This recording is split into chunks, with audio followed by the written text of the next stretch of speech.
चलो चैप्टर कौन सा था जी? नागरी लिपि। नागरी लिपि। इसके राइटर कौन थे? गुणाकर मूले। क्या नाम था राइटर का नाम? गुणाकर मूले। जन्म कब हुआ था? 1935। कहाँ हुआ था? अमरावती जिले के एक गांव में हुआ था ना। कहाँ पड़ता है? महाराष्ट्र में पड़ता है। और इनकी शिक्षा, प्रारंभिक शिक्षा जो हुई, माध्यमिक शिक्षा कहाँ हुई थी? गांव में हुई थी। कौन से भाषा में हुई थी? मराठी। माध्यमिक शिक्षा गांव में हुई थी और लैंग्वेज में मराठी लैंग्वेज में। ठीक है। आगे ये पढ़ने के लिए 10th से लेके MA तक की पढ़ाई करने के लिए कहाँ गया था? इलाहाबाद गया था। इलाहाबाद गया था। ठीक है। इलाहाबाद यूपी में पड़ता है, उत्तर प्रदेश। और क्या क्या बताया? इनकी मृत्यु हो गई थी। कब हुई थी? 2009 में इनकी मृत्यु हो गई थी। और क्या बताए थे? हाँ, इन्होंने नौकरी के लिए कहीं गया था। ये नौकरी करने के लिए वर्धा गया। और कितने वर्षों तक नौकरी किया था? 2 वर्षों तक। इन नौकरी के दौरान कुल दो विषयों में क्या किया था? अध्ययन जारी रखा था, हिंदी और अंग्रेजी। कोई दिक्कत?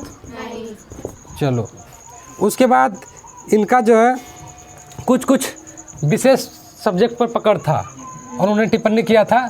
किन किन? गणित था, खगोल विज्ञान था, अंतरिक्ष विज्ञान था,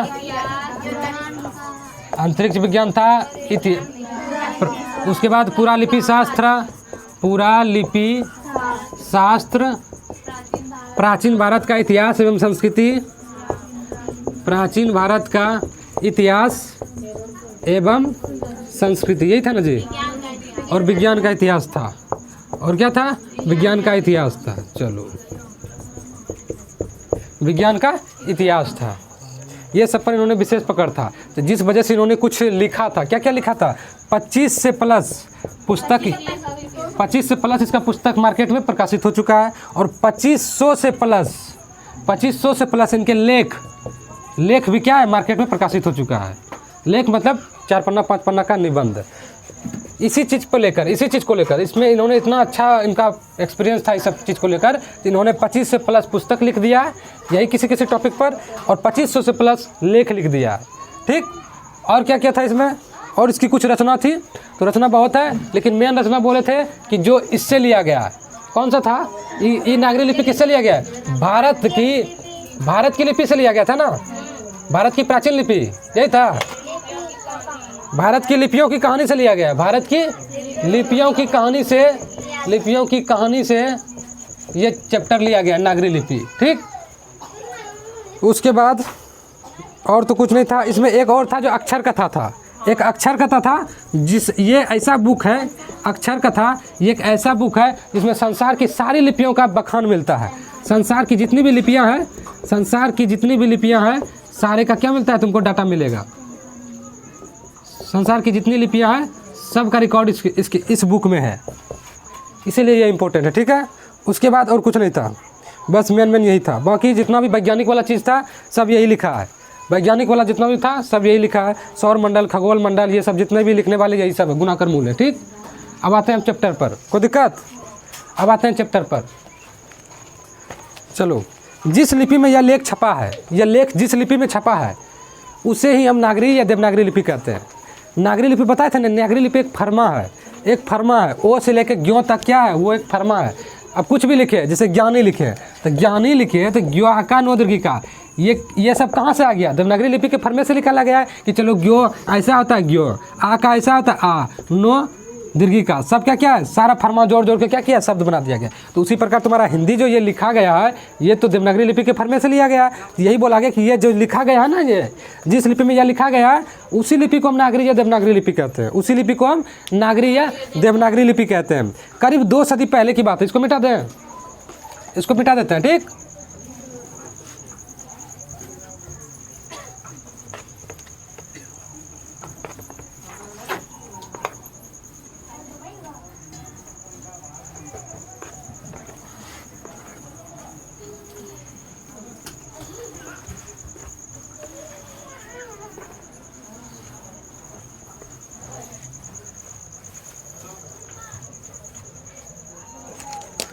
करीब 2 सदी पहले की बात है। सदी मतलब 100 साल होता है, यानी 2 सदी मतलब कितना हो गया, 200 साल पहले।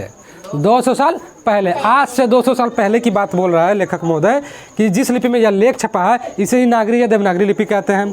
करीब 2 सदी पहले यानी 200 साल पहले इस लिपि के टाइप बने। टाइप मतलब कि प्रकार, कि इस तरह का चलो ओ होता है।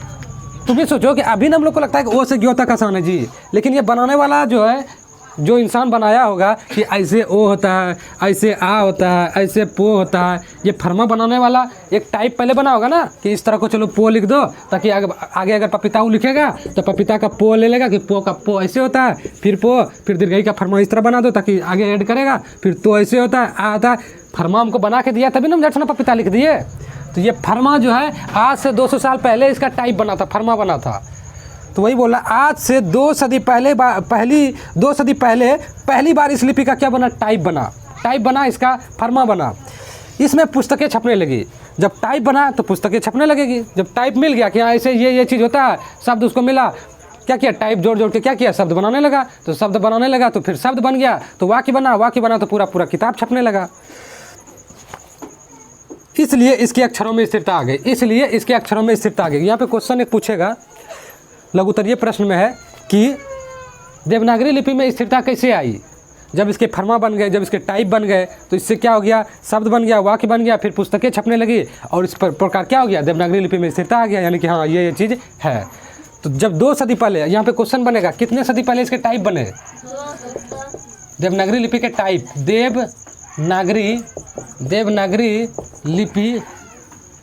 देवनागरी लिपि के टाइप कब बने, 2 सदी पहले। 2 सदी मतलब 200 साल, 200 साल पहले, 200 साल पहले, ठीक।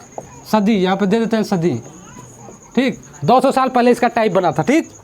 और हिंदी तथा इसकी विविध बोलियां देवनागरी लिपि में लिखी जाती है। हिंदी बोलो, संस्कृत बोलो, सब में देखो देवनागरी लिपि का फर्मा है ना, सब में ओ आ। जिस लैंग्वेज में ओ आ वाला फर्मा तुमको मिल जाए, वो समझा कि वो देवनागरी लिपि से लिया गया है। जैसे उर्दू हम लिखते हैं तो उर्दू में हमको लिखने आता नहीं है, ऐसे डाउनलोड दे देते हैं किसी तरह। तो इस तरह का फर्मा क्या देवनागरी में है। देवनागरी में फर्मा कैसा है, ओ वाला, आ वाला, पो वाला, बो वाला, लेकिन ये वाला फर्मा नहीं है। तो ये वाला फर्मा किसी दूसरे का बना होगा, तो उर्दू वाला जाने कि कहाँ से लिया गया उर्दू। हम लोग जानते हैं कि हिंदी का जो देवनागरी लिपि है, ये हिंदी का जो ये लिखावट है, ये देवनागरी लिपि से लिया गया, क्योंकि ये सब फर्मा जो है इसी लिपि में सेट किया गया, इसी लिपि में अवेलेबल है। तो इसका हाँ फर्मा जी, फर्मा जैसे मान लो ये ईटा बना, तो ईटा का भी एक फर्मा होता है। हाँ, तो उसी प्रकार जब इसका टाइप, इसका फर्मा बना, और वही फर्मे के थ्रू क्या किया, सारा रेडी बना, फर्मा टाइप बना। इस प्रकार ये ईटा बना, हर चीज़ का फर्मा होता है। जैसे बिस्कुट देखिए, पान रोटी, तो पान रोटी वाला देखना, उसमें मैदा रख दिया जाता है और उसका फर्मा बना रहता है।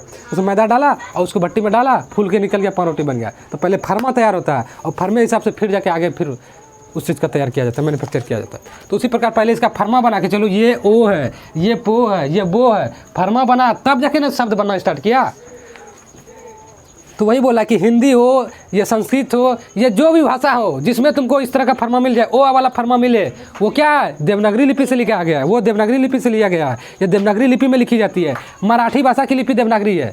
मराठी भाषा हमको आता नहीं है, लेकिन उसमें भी तुम देखने को मिलेगा, तुमको ओ वाला ही फर्मा देखने को मिलेगा। गुजराती तुम जानती है ना जी, गुजराती में तुम्हारा नीलम नाम है, क्या कैसे लिखती है, तो उसमें भी गुजराती में देखना कि ओ वाला ही चीज़ रहता है। तो वो भी क्या है, हाँ थोड़ा मोड़ा लगा, तो थोड़ा सा डिजाइन आता है। जैसे 2 है तो 2 का थोड़ा डिजाइन तरह का 2 लिखा रहता है। सॉलिड हम लोग तो 2 ऐसे लिखते हैं, लेकिन गुजराती में थोड़ा सा डिजाइनिंग तरह दूसरी तरह का रहता है, लेकिन ओरिजिनल में 2 ही रहता है। हाँ, मात्रा थोड़ा अजीब तरह का रहता है, जबकि वो क्या है, वो भी देवनागरी लिपि में ही लिखा जाता है। भले गुजराती है, लेकिन फर्मा देवनागरी का ही इस्तेमाल किया गया, इसलिए गुजराती भी क्या है, देवनागरी लिपि में लिखी जाती है। जिसमें ये वाला ओ वाला फर्मा मिल गया, वो देवनागरी लिपि। बंगला भी शायद देवनागरी लिपि का है। उसके वही बोल रहा है, मराठी भाषा हो, ये सब लिपि देवनागरी है। मराठी में सिर्फ एक जो है, ये वाला अक्षर अलग है, ये वाला ऐसे करके है, कैसे है जी, ऐसे है, ऐसे है, ये वाला अक्षर कहता है खाली अलग है।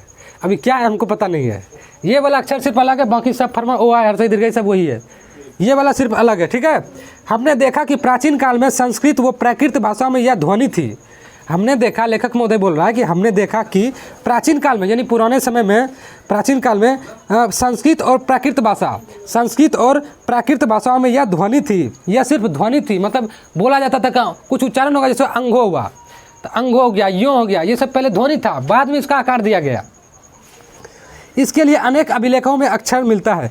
देवनागरी लिपि के बारे में एक और महत्वपूर्ण बात यह आया है कि संसार में जहाँ भी संस्कृत प्राकृत की पुस्तकें प्रकाशित होती है वे प्रायः देवनागरी लिपि में ही छपती है, क्योंकि संस्कृत रहे या हिंदी रहे सब में ओ अवेलेबल है। संस्कृत जैसे हम लिखते हैं, संस्कृत में कुछ शब्द है जी, जैसे हिरणमयन लिखे ना, हिरणमयन ये संस्कृत शब्द है ना, हिरणमयन। तो गौर से देखो, ये तो सब हो, अरसई, रो, नो, मो, यो, ए, का, नो, सब क्या हुआ वाला फरमा है, यानी संस्कृत रहे, हिंदी रहे, प्राकृत रहे, ये सब क्या है, सब देवनागरी लिपि में लिखी जाती है।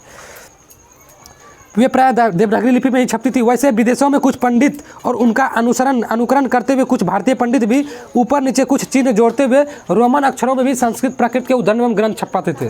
कुछ होता है क्या कि इसी चीज़ में थोड़ा चेंजिंग ला देता है, डिजाइन ला देता है, तो थोड़ा वो अलग लैंग्वेज होता है। गुजराती में हल्का सा डिजाइनिंग ला दिया वो हमें, तो गुजराती हो गया, थोड़ा सा उसमें डिजाइनिंग ला दिया तो वो हो गया, यानी कि मिलता जुलता सब चीज़ यही रहता है, बस थोड़ा सा डिजाइन ला देता है, इस वजह से लगता है कि ये दूसरा लैंग्वेज है। दरअसल सब देवनागरी लिपि में लिखी जाती है। गुजराती लिपि देवनागरी लिपि से अधिक भिन्न नहीं है, देखो दिया है, गुजराती लिपि देवनागरी लिपि से ज़्यादा भिन्न नहीं है, हल्का सा भिन्न है, हल्का सा भिन्न है। कुछ बंगला, उसी प्रकार बंगला लिपि प्राचीन नागरी लिपि की ही पुत्री नहीं, वो तो बहन अवश्य है, पुत्री नहीं कह सकते लेकिन बहन अवश्य, मतलब बिल्कुल मिलता जुलता है। जब देवनागरी लिपि बाप है तो बेटवो तो उसी तरह का नहीं निकलेगा, बेटियों तो उसी तरह का निकलेगा ना। तो वही बोल रहा है कि भले बहन नहीं है, पुत्री नहीं है, लेकिन बहन जरूर है। हाँ, दक्षिण भारत की लिपियाँ वर्तमान नागरी से काफ़ी भिन्न है। दक्षिण भारत की लिपि यानी साउथ क्षेत्र में जाओगे, हैदराबाद, तमिलनाडु, कर्नाटक, वो साउथ क्षेत्र में जाओगे तो वहाँ की लिपि थोड़ा अलग है। वहाँ की लिपि तो अगर देखोगे या साउथ का फिल्म देखोगे, देखना ऐसे तरह का अजीब तरह का डांड तरह का रहता है, उल्ट देखा है कभी किधर? साउथ में जो लिखा रहता है, स्टेशन में नाम लिखा रहेगा, देखना अजीब तरह का लिखल रहेगा, लिखल रहता है ना, उसमें ओ वाला फरमा नहीं रहता है। साउथ में चाहे कन्नड़ लो, तमिल लो, तुम्हारा मलयालम लो, उस समय जो अजीब तरह का लिखल रहता है एकदम। चाइनीज तो ऐसे अगड़म बगड़म कहाँ करता है पता ही नहीं चलता है। तो वो सब क्या देवनागरी लिपि पर नहीं है। लेकिन जहाँ तुमको ओ वाला चीज़ मिल गया, सीधा एक ही चीज़ जाना, जहाँ तुम्हारा ओ वाला फरमा जिस भी मिल गया भाषा में वो देवनागरी है, और ओ वाला नहीं मिला वो दूसरा लिपि है, वो दूसरा लिपि है। तो तुम्हारा साउथ क्षेत्र में जितनी भी लैंग्वेज है, साउथ में आंध्र प्रदेश हैदराबाद पड़ता है, वहाँ भी हाँ नहीं पता हमको कौन सा लिपि है। मुख्य रूप से देवनागरी लिपि जो फेमस है यही चीज़ है। चलो आगे देखते हैं। तो वही बोला, दक्षिण भारत की लिपियाँ वर्तमान लिपियों से कहाँ गया जी, दक्षिण भारत की लिपियाँ वर्तमान नागरी से काफ़ी भिन्न दिखाई देती है, लेकिन यह तथ्य हमें सदैव स्मरण रखना चाहिए कि आज कुछ भिन्न सी दिखाई देने वाली दक्षिण भारत की लिपियाँ तमिल, मलयालम, तेलुगु, कन्नड़ भी नागरी की ही तरह प्राचीन ब्राह्मी से ही विकसित हुई है। देखो क्या बोल रहा है, बोला भले वो देवनागरी लिपि में नहीं है, लेकिन जो लिपि में वो लिख रहा है अभी, उसका जो लिपि है वो जो लिपि में लिख रहा है डांड ऐसे ऐसे दिखाइए, दिखा जी तुम लोग को, एक सेकंड रुको, चलो नेट नहीं चलता, छोड़ो हटो। देखना, गौर करना, अब आगे जब भी साउथ वाला फिल्म देखेगी या देखना तू लोग तो गौर करना, देखना वो जैसे तैसे डांड उड़ रहता है, उल्टा पलटा रहता है ना, तो तुमको समझ में नहीं आएगा, क्योंकि वो वाला चीज़ है ना, उसमें वो तुमको कट्योटा नहीं मिलेगा। तो वही बोल रहा है। तो 4 गो तुम्हारा भाषा दिया है दक्षिण भारत की, कौन कौन सा है? तमिल है जो तमिलनाडु का लैंग्वेज है, मलयालम है जो केरल का लैंग्वेज है, और तेलुगु जो आंध्र प्रदेश का है, और कन्नड़ कर्नाटक का है। 2 गो आंध्र प्रदेश पहले एक ही था, अभी अलग हो गया ना, तेलंगाना अलग हो गया, आंध्र प्रदेश अलग हो गया, दोनों का राजधानी भले हैदराबाद है। तो दोनों का लैंग्वेज जो है तुम्हारा क्या है, दोनों का जो है तुम्हारा तेलुगु है, और कन्नड़ कर्नाटक का जिसकी राजधानी बेंगलोर है। ये नागरिक की तरह प्राचीन ब्राह्मी से हुआ है। यहाँ पे क्वेश्चन बनाए, सब मिटा दें।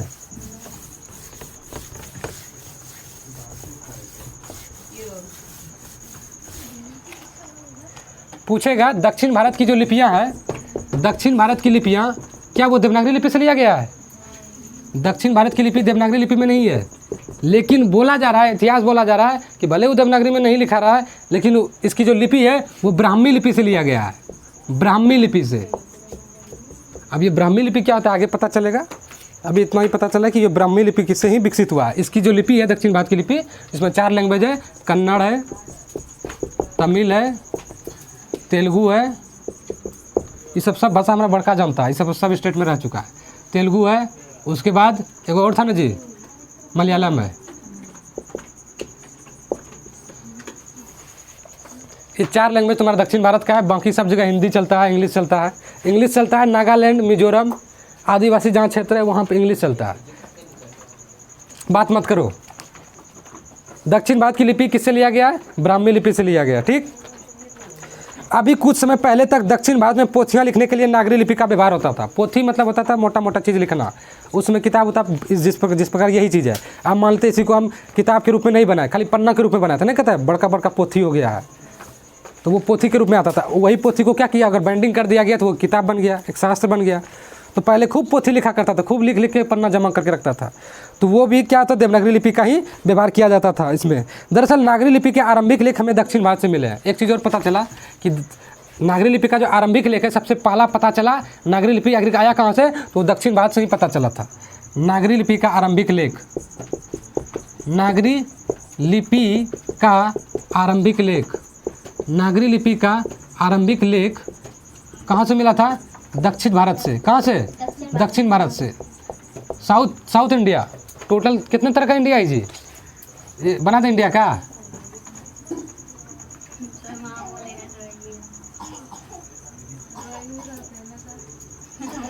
कटी मटी सीख लो ना बजे नमुखी करियो तब जाना चल। ये है तुम्हारा आदिवासी क्षेत्र है, इस जगह से ऐसे करके देखो, इतने बढ़िया तो बना दिए जी, इतने बढ़िया तो बना दिए। ये श्रीलंका है, बीच में लटकल है धनुनु बाबुलियर। ये श्रीलंका है, पूरा समुद्र है, ये सब समुद्र है। इधर पाकिस्तान है, हाँ ये श्रीलंका है, श्रीलंका है। पहले सब एक में था जी, इधर बांग्लादेश है, इधर सब इधर बांग्लादेश है, नेपाल है, पाकिस्तान इधर है, पाकिस्तान है, चीन सब है, अफगानिस्तान है। तो ये देखो, ये वाला जो एरिया कहलाता है ना, ये उत्तर भारत कहलाता है, और ये दक्षिण भारत कहलाता है, उत्तर दक्षिण। और ये पूर्वी भारत कहलाता है, और ये पश्चिमी भारत कहलाता है, पश्चिमी। उत्तर दक्षिण पूर्व पश्चिम। तो ये जितना भी दक्षिण भारत में है सब यही 4-5 स्टेट है। महाराष्ट्र तुम्हारा यहाँ पे है, ये तुम्हारा पूर्वी में लमसम पहुँच गया। गुजरात पूर्वी में, इसे पूरा समुद्र है, जब खाली समुद्र है।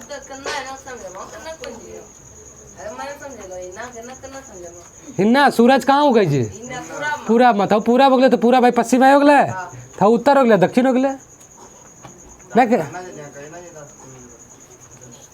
ठीक है।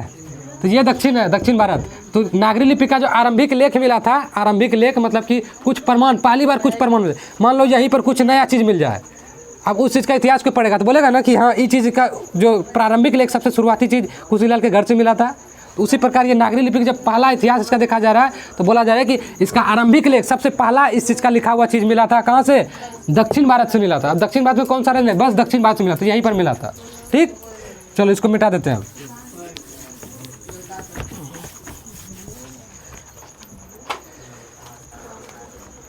दरअसल नागरी लिपि का दक्षिण भारत से मिला था। दक्षिण भारत की यह नागरी लिपि नंदी नागरी कहते हैं।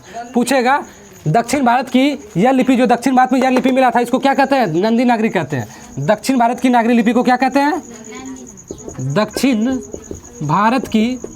भारत की जो नागरी लिपि है उसे हम नंदी नागरी कहते हैं। क्या कहते हैं? नंदी नागरी। शिव जी का जो है, क्या नाम है उसका जी? शिव जी का जो बैल है भाई साहब, नंदी है, बैल है ना जी, वो बैल है, नंदी नागरी। बहुत पार्वती जी उसको मानती थी। नंदी नागरी सांड था, वो सांड था कि बैल था? बैल था, हमको जहाँ तक पता है बैल है, बैल। तो नंदी, उसका नाम नंदी था। पार्वती जी बहुत मानता था उसको, मानती थी। नंदी नागरी। तो दक्षिण भारत की क्या हुआ? हाँ, तो इसीलिए बैल सबको नहीं मारना चाहिए, बैल को मारता है पूरा। बैल थोड़े मारता है जी, सांड मारता है, बैल को नहीं मारना चाहिए।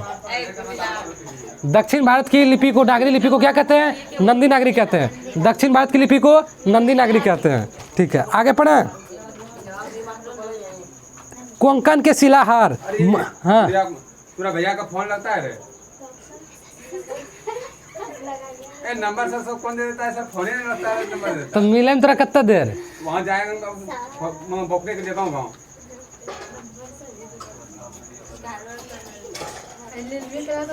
तुम एक वायरस रिंग के पास चल गया। चलो ठीक है, रिंग के चला गया, कोई दिक्कत नहीं। 1 सेकंड कुछ बात करना है। चलो,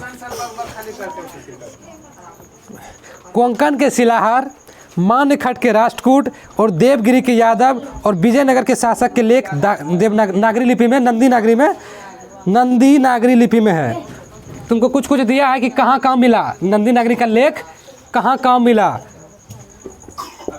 नंदी नागरी के लेख, कहाँ कहाँ मिला? तुम्हारा मिला था कहाँ कहाँ जी? कोंकण के शिलाहार में।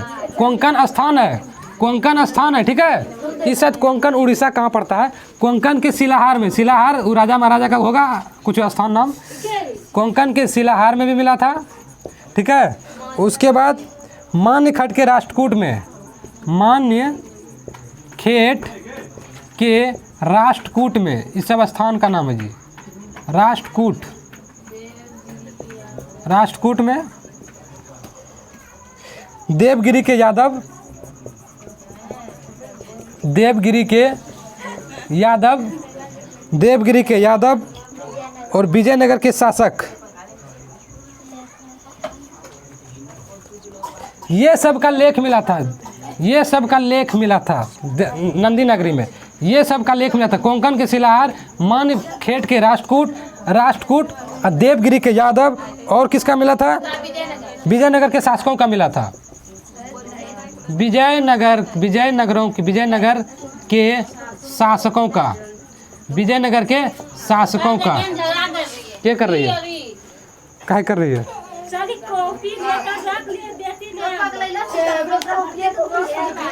अच्छा हम दिला देंगे, शांत रहो। दे देना उसको कॉपी। नहीं देंगे सर, सर वाला है नहीं देंगे सर, हम सब नहीं देखेंगे सर, वही सब उधर सर वाला कॉपी है। अच्छा अभी हम सर से दिलवाते, रुक।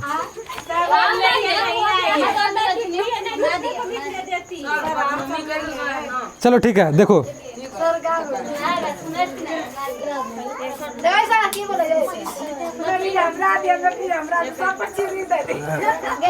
देखो देखो कहाँ थे जी? तुमको ये एक बात बताओ, हमें कुछ नया चीज़ खोजे, ठीक है। मान लेते हैं हम ही जो है कहाँ गया नंदी नागरी का लेख, हम ही जो है नंदी नागरी में लेख लिखे, ठीक। एगो यहाँ पर छोड़ दिए, फिर हम जाके बस गए कहाँ? पुंसिया में, ठीक है। वहाँ जाके हम कुछ लिखे थे वहाँ, उसके बाद हम रजौन में जाके बस गए, ठीक है। रजौन के बाद जाके हम टिकानी में जाके बस गए, 4 जगह बस गए। आप बताओ उसके बाद पूरा क्या बोलते हैं भूकंप आया, सब तहस नहस हो गया। फिर से आदमी जन्म लिया, फिर से इतिहास स्टार्ट हुआ और क्या किया? खुदाई हुआ।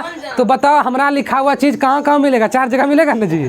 तो उसी प्रकार जब नंदी नागरी का लेख मिला था तो कोंकण के शिलाहार में भी मिला था लेख लिखा हुआ उसका, मानखट के राष्ट्रकूट में भी मिला, देवगिरी के यादव में भी मिला और विजयनगर के शासकों का सबका मिला था। हाँ, विजयनगर का राजा क्या था जी? सर विजयनगर बकानगर में विजयनगर है। तो ये यहाँ मिला था नंदी नागरी का लेख जो मिला था, इन चारों जगह पे, चारों जगहों का मिला था। आगे पढ़ते हैं। एक बार हल्ला हुआ था ना जी 2008 में कि 12 में पूरा एकदम पृथ्वी नाश होगा। हाँ, कहीं कुछ नहीं हुआ। और एक बार हुआ था कि रात हो गई नहीं करेगा, रात में होगा सब फालतू से। हम कल सुने कि पृथ्वी गोल हो जाएगा। पृथ्वी तो गोल छेबे कर ले तू। हाँ चपटा है। चलो दक्षिण भारत में कहाँ गया जी?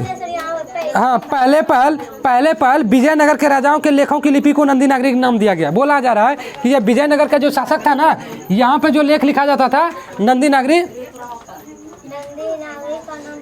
हाँ, इसका भी लेख जो है, इसके लेख को भी क्या कहते थे? नंदी नागरी ही कहते थे, नंदी नागरी ही कहते थे।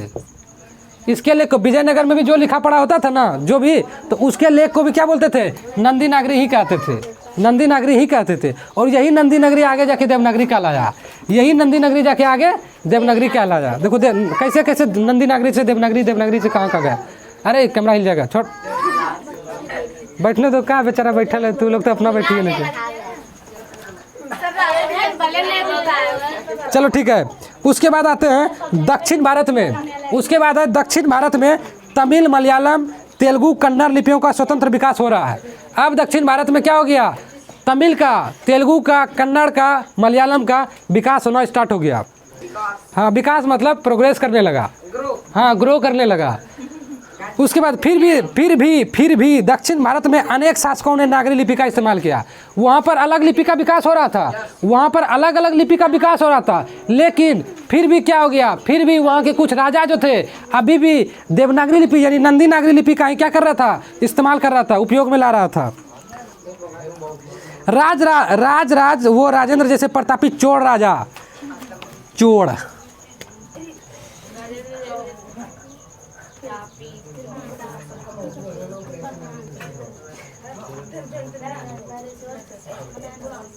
राज जो जिसको हम क्या बोलते हैं, राजेंद्र के नाम से भी जानते हैं।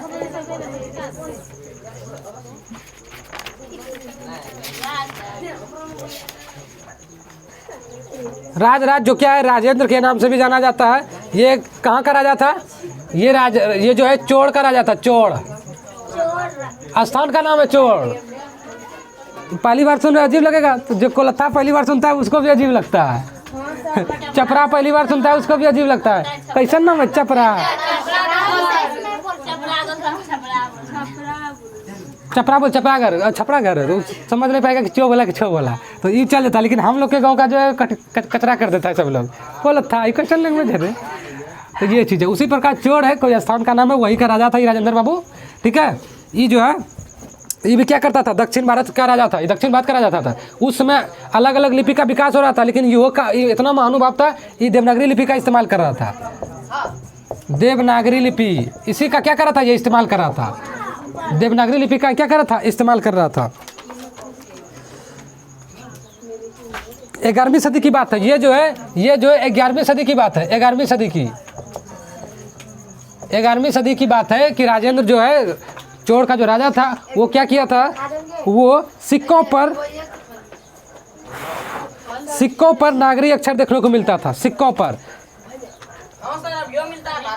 हाँ मिलता है सिक्कों पर। इसी के समय पूछेगा, क्वेश्चन पूछेगा कैसे पूछेगा, किसके समय सिक्कों पर पहली बार जो है देवनागरी लिपि का प्रमाण मिला था। किसके समय, गुणाकर मूल्य उस समय कहाँ था रे, 11वीं सदी की बात है। राजेंद्र के समय जो चोड़ का राजा था, चोड़ का राजा राजेंद्र था, जिसके समय क्या हुआ था, सिक्के पर क्या मिला था, देवनागरी लिपि का प्रमाण मिला था। सिक्के पर देवनागरी लिपि का प्रमाण मिला था। देवनागरी लिपि का प्रमाण क्या हुआ था, मिला था पहली बार। सदी याद रखना, इसमें 2 चीज़ याद रखना, देखो ध्यान से, इसमें 2 चीज़ याद रखना, शांत रहो। 2 चीज़ याद रखना। पहला, 11वीं सदी में पहली बार सिक्कों पर देवनागरी लिपि का प्रमाण कब मिला था, 11वीं सदी में। किसके समय में, तो राजेंद्र के समय। कहाँ का राजा था, चोड़ का राजा था। चोड़ अड़ो बोला, हमारा उच्चारण नहीं होता है, पता नहीं, तू लोग जानो। चोड़ अड़ो चोड़, ठीक है। फिर आ गया 12वीं सदी की बात है। ये 11वीं सदी का बात था, अब आ गया 12वीं सदी का, ठीक है। 12वीं सदी की बात आ गया तो केरल के शासकों के सिक्कों पर वीर केरलस जैसे शब्द नागरी लिपि में अंकित है। 12वीं सदी में केरल के शासक पर, केरल का शासक यानी शासक मतलब राजा होता है। केरल के अलकुमा तो हम हंसी सुन रहे हैं, केरल के राजा बहुत उत्पाती लड़का है जी, कभी दिखाएंगे उसको हम।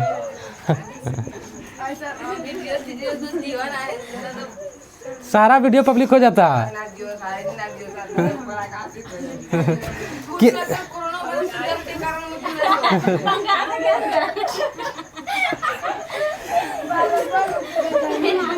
कटाम रहो तो गर्मी तक कत लगे ना। बैठ देख, केरल के राजा जो थे उस समय भी सिक्कों पर मिला था। उस समय सिक्कों पर मिला था, क्या मिला था लिखा हुआ, सिक्कों पर क्या मिला था लिखा हुआ, मिला था वीर केरलस,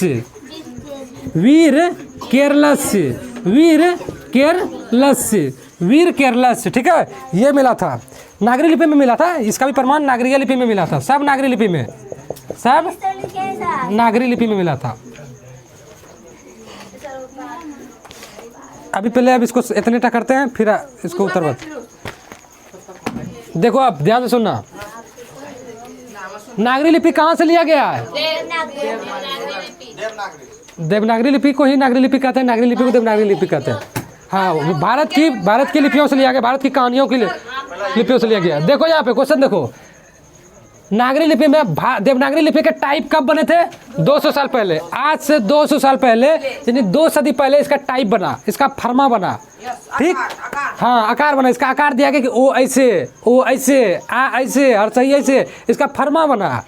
तब ना वो फर्मा हमने इस्तेमाल करके झटाझट पूरा एकदम लिख दिया हिस्ट्री। अगर मान लो ये फर्मा नहीं रहता, अब हमको दक्षिण लिखना था, आज साला 2 होता कैसे है पते नहीं है। फर्मा दे दिया है ना कि 2 ऐसे होता है, अक्षो ऐसे होता है। हाँ, पहले फर्मा बनाया गया, वही फर्मा जैसे अंधा जैसे जो रहता है वो कैसे पढ़ता है, उसके लिए भी एक फर्मा बनाया गया। फर्मा का नाम क्या है? ब्रेल पद्धति। फर्मा का नाम ब्रेल पद्धति है। हाँ, ब्रेल लिपि। तो ब्रेल लिपि है, वो ब्रेल लिपि में क्या होता है, उसका फर्मा बना रहता है कि ये ओ है, ये आ है। वो छू के क्या करता है, ये देख लेता है कि अच्छा ये ओ है, तो ब्रेल पद्धति। उसी प्रकार हम लोग को तो आंख दिया है, तो फर्मा दे दिया कि चलो ये 2 ऐसे होता है, ओ ऐसे होता है। वो फर्मा हमको याद है, फटाक से इससे लिख देते हैं। तो पहले देवनागरी लिपि का पहला फर्मा कब बना था? 200 साल पहले, पहली बार। उसके बाद दक्षिण भारत की लिपि क्या है? ब्राह्मी लिपि के नाम से जाता है। दक्षिण भारत की लिपि ब्राह्मी लिपि के नाम से जाना जाता है। दक्षिण भारत में 4 ये लैंग्वेज है जो दक्षिण भारत में बोली जाती है, जो कि कन्नड़ है, तमिल है, तेलुगु है, मलयालम है। कन्नड़ है, तमिल है, तेलुगु है, मलयालम है। कन्नड़ कर्नाटक का लैंग्वेज है, तमिल जो है आंध्र प्रदेश और तेलंगाना का है, तेलुगु जो तमिल तमिलनाडु का है, और आंध्र प्रदेश का तेलुगु है, और तुम्हारा एक दूसरा राज्य क्या है जी, आंध्र प्रदेश अलग हुआ है, तेलंगाना, दोनों का तेलुगु है, और केरल मलयालम है। इसका हो गया। उसके बाद नागरी लिपि का आरंभिक लेख, पहली बार इसका प्रमाण कहाँ मिला था? तो दक्षिण भारत में ही मिला था। सोचो, वहीं मिला, लेकिन वहीं इसका इस्तेमाल नहीं करता था, और अभी भी नहीं करता, हम ही लोग करते हैं। वहीं पर इसका मिला है, लेकिन वहाँ इस्तेमाल नहीं करता है लोग। हाँ, दक्षिण भारत की नागरी लिपि को ही नंदी नागरी कहते हैं। दक्षिण भारत की नागरी लिपि को क्या कहते हैं? नंदी नागरी कहते हैं। और नंदी नागरी के लेख जो है तुमको यहाँ देखने को मिला था, कोंकण के शिलाहार में। जहाँ जहाँ गया होगा वो आदमी वहाँ वो अपना प्रमाण छोड़ दिया। हाँ, नंदी नागरी के कहाँ है? नंदी नागरी के लेख है। लेख मतलब कुछ उसका लिखा हुआ चीज जो है। कोंकण है, कोंकण ओ का अंशवा कौन हो? कोंकण। कोंकण के शिलाहार, मानखेड़ के राष्ट्रकूट, देवगिरी के यादव, विजयनगर के शासक, इस सब का क्या मिला था? लेख मिला था। उसके बाद यहाँ पे 11वीं सदी की बात है कि पहली बार कहाँ मिला था जी? चोर का राजा जो राजन था, सिक्कों पर देवनागरी लिपि का प्रमाण मिला था। पहली बार सिक्कों पर प्रमाण मिला था इसके समय, राजेंद्र के समय, 11वीं सदी की बात है। उसके बाद फिर 12वीं सदी में मिला था केरल के राजा के पास, जो सिक्कों पर मिला था, क्या लिखा हुआ था? वीर केरलस। यहाँ पे पूछेगा वीर केरलस। ये केरला से संस्कृत है, बालकस पंचमी व्यक्ति लगा दिया, षष्ठी व्यक्ति लगा दिया गया। और ये वीर है, वीर मतलब वीरता, केरल को दिखा रहा है कि केरल हमारा वीर है। तो वीर केरलस, ये तुमको सिक्का में मिला था, केरल के सिक्का में मिला था वीर केरलस। और ये भी लिखा गया है जो देवनागरी लिपि में लिखा गया था। हाँ, हिंदी में देवनागरी लिपि में लिखा गया था। ठीक है, इतना छापो, इतना छापो।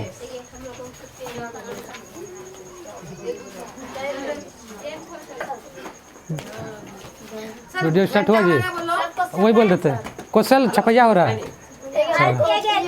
प्रिंटिंग हो रहा है। देख भाई लोग, नीचे नीचे सब्सक्राइब बटन होगा लाल रंग का, उसको दबा दो। उसके दबाने के बाद ऊपर से 3 घंटा आएगा, ऊपर वाला डन बनाओ। उसको डन बनाने के बाद हमारे चैनल का अपडेट मिलेगा A to Z। ठीक है, बाकी वीडियो अच्छा लगा लाइक करो, शेयर करो। बाकी मिलते हैं अगले दिन अगले वीडियो में, तब तक के लिए धन्यवाद।